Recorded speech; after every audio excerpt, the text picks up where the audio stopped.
Thanks for tuning in to another week of the Rated Radio podcast with your hosts, Rayburn Alexander and Shane Wyndham. Rayburn, what Billboard hit did we cover this week? Industry Baby by Lil Nas X and Jack Harlow. And your thoughts? This is bouncy, stadium-esque beats that stay in your head, highly infectious. But then again, I've pretty much been blasting Lil Nas X's new Montero album since it came out. Watch out for this one. He's more than Old Town Road. I gave it a 5. Deal with Grandpa over here. I apologize in advance. I endured this song 3 times, and I'm still not sure I understand what it's even about, assuming it's about anything. The melody is the same all the way through the song. Additionally, this rap style is not something I've ever been a fan of, always having struck me as a poor imitation of Kanye West, someone whose own rap skills are shaky in a lot of places, in my opinion. The drum track is all I really enjoyed about this song. 3 stars. Okay. I'm not gonna knock you for your opinion. You are entitled to it. But enough about our opinion on this. What do you say we get on to our opinions about other things? Roll the intro.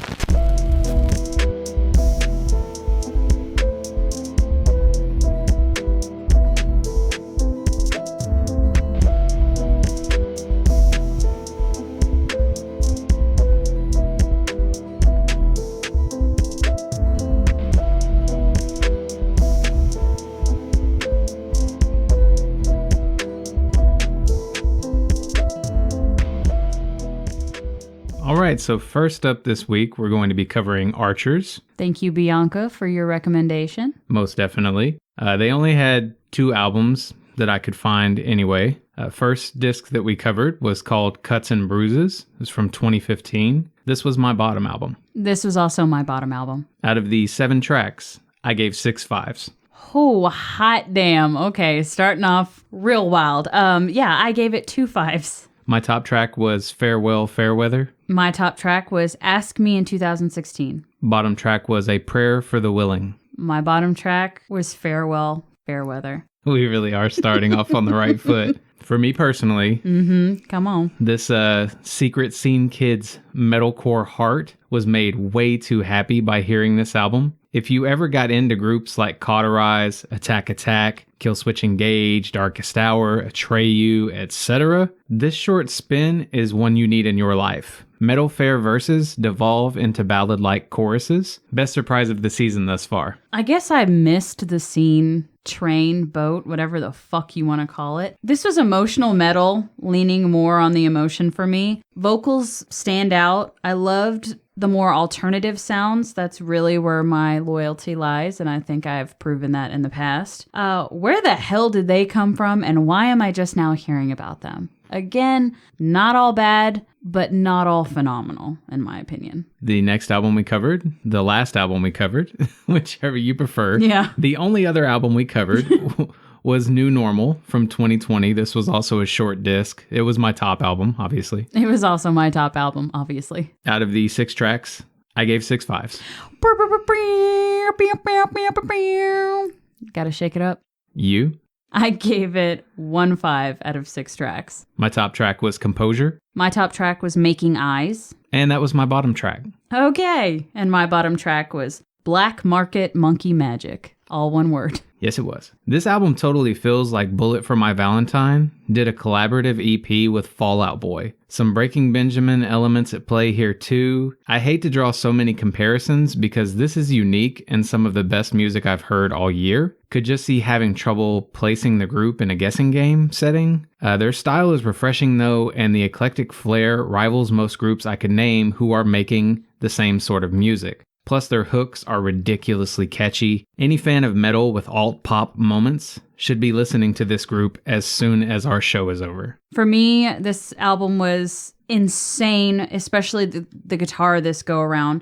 This is much more tech-inspired contribution. Still metal, still emo, still alternative vibes all around, but more evolved. It loses a bit of the passion on this go-around, but still catchy as hell nonetheless. I gave nothing less than a 3 on this whole album. That's somewhat surprising. Yeah, I know. Okay. I know. One thing that I will say is I don't feel like we're doing this artist justice because I could not find anything on them. Okay. Like nothing. I even reached out to Bianca to see if there was anything she could tell me. Not a whole lot. So I really wish I had more to offer when talking about this artist because they deserve to be talked about a lot more. Well, worth pointing out that their big break was they covered The Weeknd's The Hills. I did see that on YouTube. It's pretty good for what it is. If you're looking for something that is like The Hills, just like an alternative version, that's not what that is at all. So metal is key here. You're getting a lot of that screamo stuff, but you're also getting metal and pop. Yeah. This is an extreme roller coaster thing going on here. The closest artist that I think I could even compare them to that is in my repertoire is AFI. You ready for this? Yeah, go ahead. I played it for my wife, right? Played my top song, one of my top songs for my wife. First thing out of her mouth, sounds a little bit like Brendan Urie. Okay, all right. It's a good thing she's here because I might have to have a discussion with her. Obviously the more alternative register, not like the metal screaming. Early Brendan Urie when they were doing their like more theatrical thing. Yeah, I mean I can still hear it now. The guy's voice is somewhat similar. The music makes me feel like I'm out for a walk on a windy night. Okay. I take some intense walks at night. Especially when it's windy, apparently. It feels really nice. Do you just and I do a lot of great thinking. This is one of those rare instances where I couldn't help myself listening to each song the entire way through. It would be easy to complain about the small number of tracks they've released, but what they're releasing is too solid to be rushed. Thank you, Bianca, for bringing this into my orbit. I will say one thing after I looked them up and actually got to see who they are. Can we have a round of applause for this front man? Because you do not get to see enough hefty men as the front man of bands. And it was refreshing to see. That's all I'm going to say. All right. I guess I'll have to look at it. Yeah. Yes, you Hefty front man. All right. I mean, You sold it. You don't, and when you listen to his voice, you don't expect that's what he looks like. And then I'm not saying anything negative. I'm just saying I don't think there's enough fuller figured representation of men in bands. It's such an amazing thing when you look and you see this group just kind of came out of nowhere, just decided they wanted to do it and hit the scene. And you realize that there are people all over the country who are probably making phenomenal music that you never get to hear. And this is a case where you've got to hear this. Yeah. You have to hear this. I definitely recommend listening to them. It's almost a shame that we only got to cover 2 albums by them because I would be really curious to hear another one. Kind of nice to not listen to a bunch of long albums either, though. Anyway, let's take a break. Yeah, let's take a break.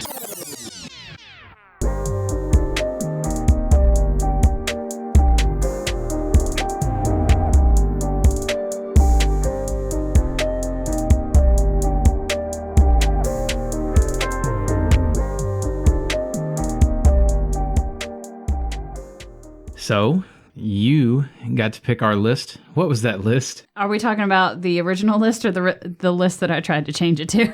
The original list. Okay.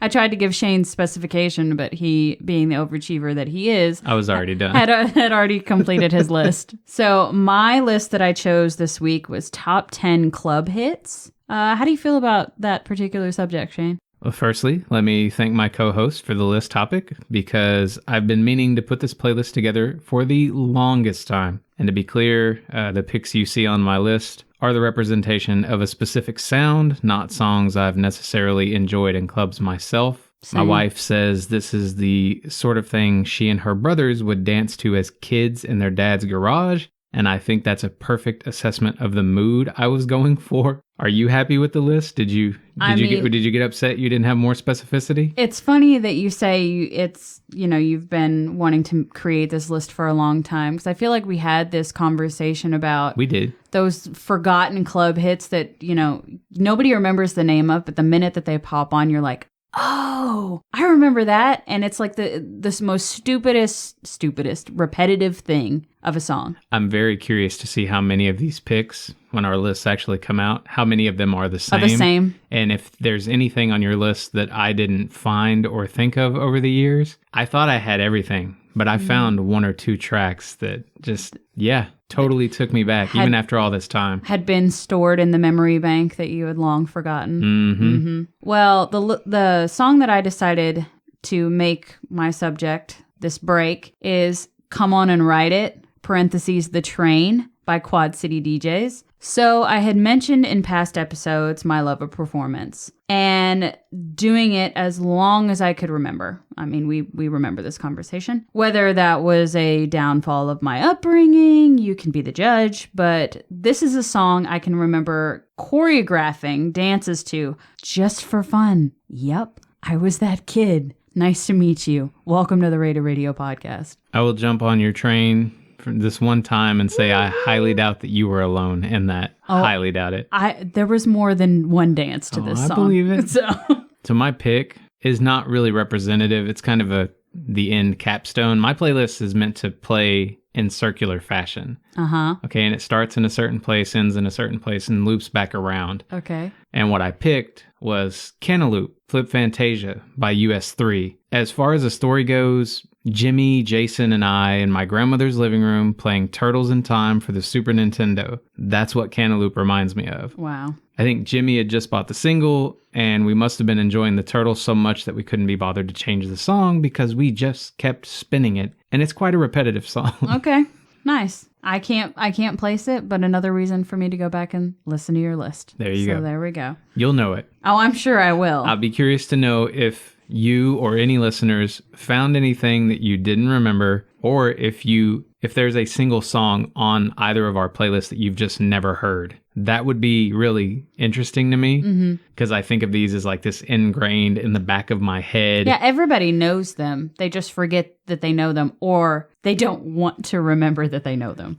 See, I could walk into a room full of my nieces and nephews at this point, and it's kids, right? It's about the only place you can go these days where you could say, da-da-da-da-da, did that. That's exactly what I was thinking of. They would have no idea. Seriously, my list, aside from the Quad City DJs, because I was leaning more towards like the 90s, like Motown Philly, back, right. That sort of feel. My list, straight Night at the Roxbury vibes. Yeah, same. Like literally throughout. Same. Hadaway. And yeah, stuff So, that I didn't even think about. Gotta know if you're out there. Is there anything you've never heard on these lists? Or is there anything you just hadn't thought about in a really long time? And if so, thanks for listening. Yeah, better yet, share them with us. Enough of our geeking ass break. Let's go talk about I See Stars. I'm down.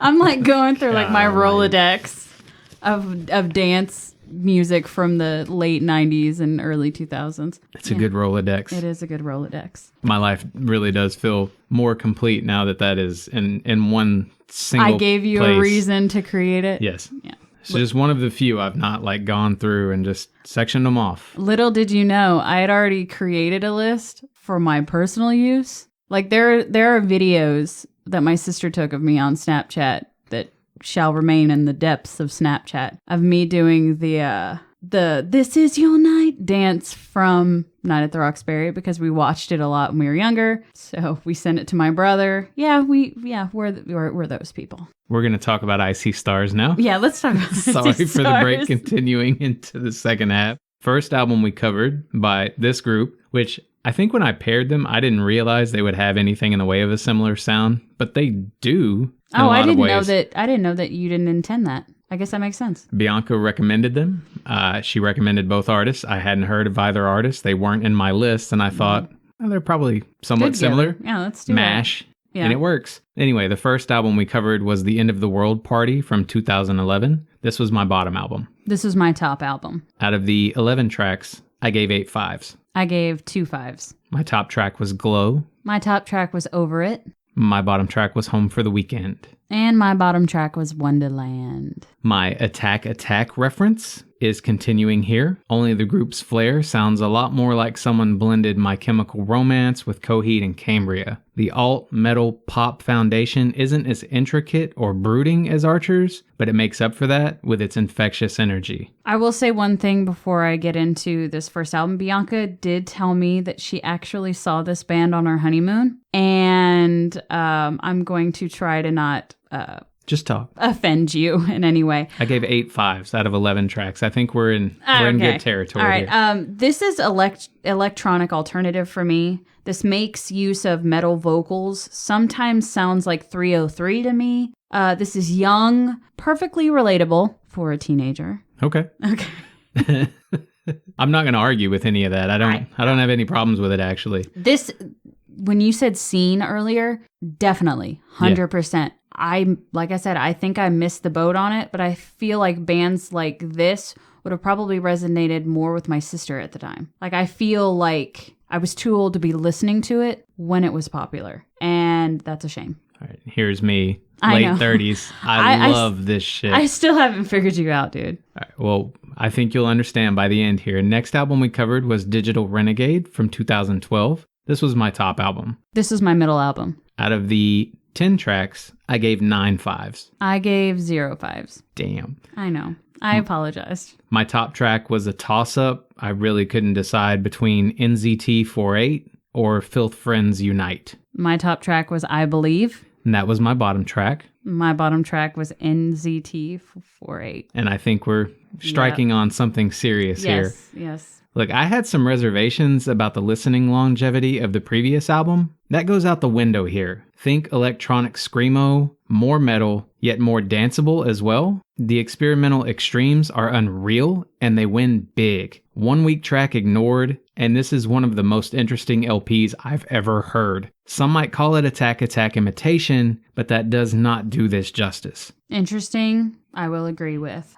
This album is sometimes too dependent on tech. I cannot identify with the sound, and it's a shame because I feel like the whole metal aspect of all these artists, I just haven't found my niche yet. I haven't found it. I know it's there.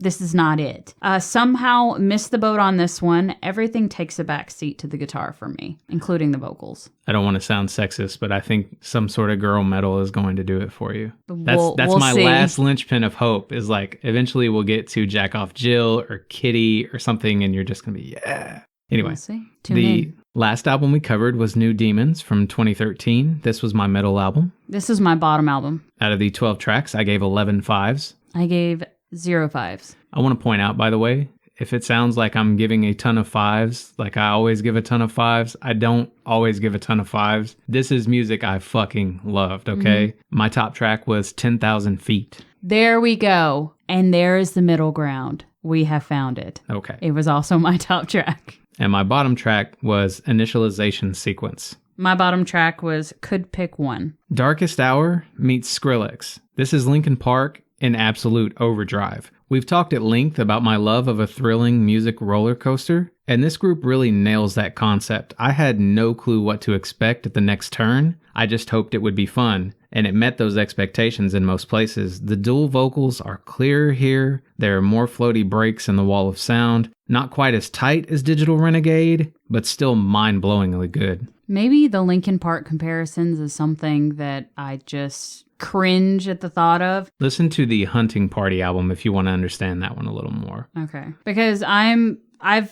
voiced my opinion about Linkin Park, and that's not to take anything away from the lead singer that passed One away. song? You mentioned one song. No. You're telling me now It's that more. it's all? It's Oh more my than God, one. okay. I talked about that one because that one is one. Your dad loved Meteora. I think that's the issue here is you had to hear Meteora too much. Dad and Logan, maybe that might be the case. But for me, New Demons was repetitive, EDM, club driven, still can't relate. It loses me too much. Maybe it's my age or maybe it's my attention span. Again, that may be my fault. But this music in this album cannot grab me, try as they might. It's not bad. It's just not for me. And that's okay. Yeah, if you're not, I think maybe the pop element of this, because there is pop in both of these groups, mostly in I See Stars. If the pop element appeals to you at all, that's probably the only saving grace you can find here, because I'm guessing for you, electronic music and metal specifically, probably more so the metal, are just a turn off at the outset. So, well, and I don't want to come across as this person that's like, oh, I don't like metal. I don't like EDM. I don't like tech music. That is not true at all. I have enjoyed some in the past. I mean, literally this podcast will prove that I don't hate everything. It's just some are better than others and some hit the mark better than others. okay. I'm just saying. I know Shane's going to make a meme about this later about how Rayburn hates metal. That's a possibility. The music makes me feel like I'm young again, juggling emotional extremes. Young again? Yeah. Oh, okay. You mean yesterday? The emotional extremes. Is that what you're picking on? Yes. Okay, I was lost. Zip up my coat here because I think. Shane, pull your pants back up. This is not that type of podcast. It's that type of artist. Do you have any notes? I do not, because again, I could not find a fucking thing about Icy Stars. Well, by God, let me just ramble a little bit more. Go ahead, Shane. Do all the talking. I've put my foot in my mouth. There's a lot here that's also oddly reminiscent of the group May. That's M-A-E, May. The vocals and pop undercurrent ensure that too much of this treble fest taken on at once can be overwhelming. And certain lyrics don't stick the emotional landing. That's true of the End of the World party primarily. The lyrics do feel kind of young. But their reliable shifts from pop to metal almost always kill the dull monotony other groups are too often saddled with. I've found myself floored by this kind of sound for over a decade now and have yet to tire of it. Hopefully that means it's here to stay. If you love electronic pop and metal, hear these artists, period. Yeah, I will never be one that says absolutely do not listen to an artist. Even Timmy T, even Tiny Tim. Boom, boom, boom, boom, boom. I will stick by my 5 for Timmy T. But that's a damn what, 5. one more try? Yes. Okay, his 1. I'll give him his 1. You didn't give him his 1. I didn't, but I'll give it to him from your perspective. So who won for you, Rayburn? Not even close. Archers. Okay. Not even close. It was actually close for me. No shit, Sherlock. Please tell me why. So the thing is, I would tend to agree with you. I think if Archers had a bunch of music, that's probably where I would land. I think that it says more that we only covered 2 albums by them. And they were short albums. They were short albums, and they still came out over Icy Stars. I'm just saying, I think that speaks volume in the artist. Well, the 5s have always taken it from me, so I had to go with Icy Stars, even extrapolating. But I will say that Archers had a super high average. So my hopes for that group are really high. My hopes for both of these groups are insane going into the future. Only one of them can make it in the Battle of the Bands, I know, man. and it's going to be Icy Stars. That's what I was getting at. Okay, sorry. I was just trying to back up your notion that Archers was great. I think if I'm going to listen to one more often, it's going to be Archers. Oh, okay. Okay, I'll take that. Yeah. I like that. So my winner loses somewhat, but let's just come to the conclusion. Shane listens to all the music. it's nice. I don't listen to all the music. I don't want to hear, what are the groups you try to make me listen to? Who? You. Groups that I try to I make you haven't listen been to? crazy about the Black Keys. Oh, yeah. Never been big into it. But you've never hated on him super hard. What's the damn AJR? R&B artist you made me listen to? Old school. Okay. Old school. Al Green. Made me feel like I was drunk, falling asleep in the dirt. Al Green. Al Green? Yeah. Fuck you, Shane. It's so dull. No, it's not. He's not. All right. We need to move on before I quit this podcast. All right, let me draw for next week. Yes, please. Do you want to do it? Yes, You do want to do it. I do. Making sure the listeners can hear. Oh, shit. All right. So, How bad could it be, really? I mean, it's coming from Joseph. So, okay, now I really don't understand. I love Joseph's taste in music. What are we dealing with? You just never know when it comes to Joseph. So I said, oh shit, before I flipped it over. I just saw Joseph's name. Gotcha. So the artist that Joseph recommended was Incubus. See, I could get behind that. Okay, but who are they paired up against? Fuck, I don't know. Okay. There are tons of artists in the same vein. Okay, You just tell. Just who? What do you mean who? Who are they paired up against? You're holding the paper. You're Oh. holding me hostage over here. I want My to go eat thumb my was food. covering it because I'm a dumbass. It's Gorillas. Jesus Christ. Which, fuck yeah. All right, well, that's going to do it for this week. Hit up our playlist on Spotify, visit our merch shop, share our show with your friends. You can do that, you know? Come Yeah, find you us can. on social media to let us know what you think. What's your problem over there? I'm an idiot. Okay. I'm over here in dumbass land because my thumb was covering it. Well, you heard it here first. Yeah. Anyway, find us on social media, let us know what you think. And until next time, fill your world with music. And remember, I was a dumbass.